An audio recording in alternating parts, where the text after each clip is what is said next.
a little bit late to the coffee talk this morning, but let's talk about the coverage of Trump's tariffs, also known as the GOP's tariffs. Because no, it's really cool.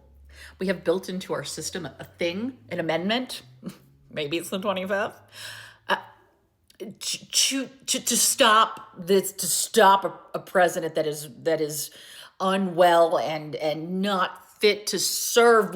You could do something. Don't you at least care about your rich friends? As of recording, there is an effort to put forth a bipartisan bill which would curb the hamburglers' power when it comes to imposing tariffs. As of right now, we'll wait and see if these tariffs go into effect on Wednesday, but I wanted to see how the media was covering this. And when you've lost the Wall Street Journal, damn, girl, you in danger. Mostly this is just because Trump committed the greatest sin, which is messing with the stock market. And then there's this article from USA Today. Trump's biggest gamble, tariffs test his presidency and everyone else. The deck reads, are stiff tariffs a bold stroke or a case of second-term overreach?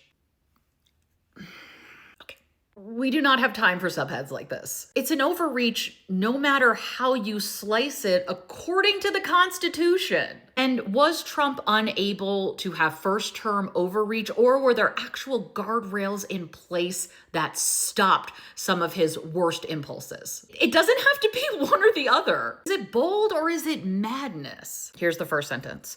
Donald Trump has always been comfortable taking risks, from his early real estate deals to his late-in-life jump into electoral politics.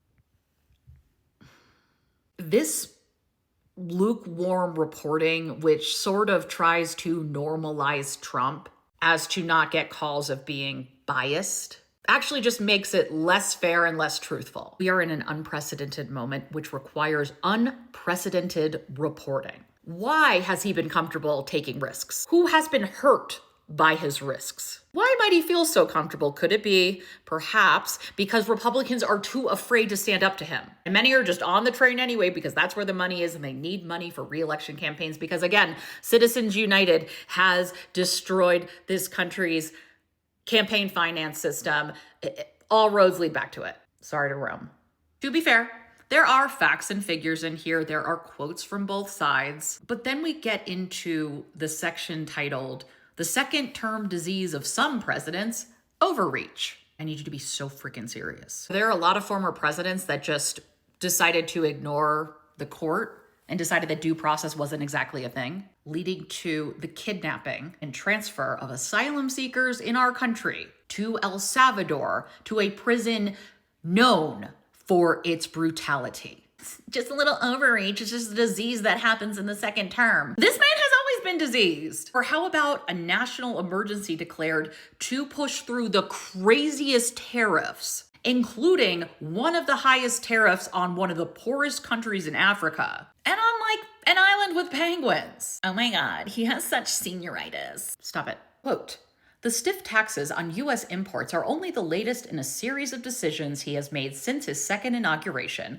that demonstrate his determination to command far-reaching changes on everything from the size and role of the federal government to the traditional guardrails of the justice system.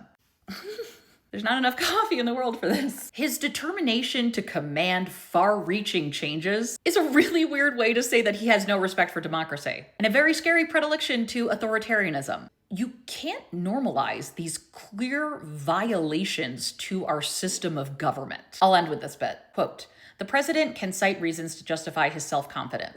Even my dog didn't like that. Even my dog doesn't like that. One of the reasons for that well-deserved self-confidence is that he survived 2 impeachment trials because the Republican Party is broken and Democrats are afraid to seem too political. I guess that's self-confidence in the fact that people are too afraid to go against you. And then, quote, courtesy of his appointments to the Justice Department, the federal indictments he had once faced on charges of mishandling sensitive documents and subverting a free and fair election have been dismissed. Yeah, he packed the courts and that's bad for democracy. This is bad. It's bad that there are justices and the AG acting on behalf of Trump's wishes. You're supposed to serve the government, the Constitution, not the king. Oh wait, I mean president. Don't know how you can write that and dismiss all other context. It really shows it's less self-confidence and more the fear that he commands, because this is a cult. Republicans are more afraid of being primaried farther to the right and the money that they need for their campaigns to go to another candidate. But it's also just no excuse not to do the right thing. You should be willing to lose your seat. You should be willing to get on board and do what's right. If you're like, okay, well, what am I supposed to read, Meredith? Fair. I typically look at a lot of different sources. I love Aaron Parnas over on Substack. He has breaking news all day long. He's working his butt off. I don't think he sleeps. And he's not putting this information behind a paywall, which I think is very smart and important, because a lot of sources that could have important stories are behind paywalls. I understand the need to make money. This is putting regular people at a disadvantage. What do they have access to? Alt-right websites. Another good resource is NPR. I personally love the Up First podcast, which gives you 3 top stories of the day in 15 minutes. It's also helpful to check out what Politico has out. I also really like the Cook Political Report. Mostly it's just actually taking the time to read through articles and extract the good information buried in there. That adds to your overall knowledge base of what's happening right now.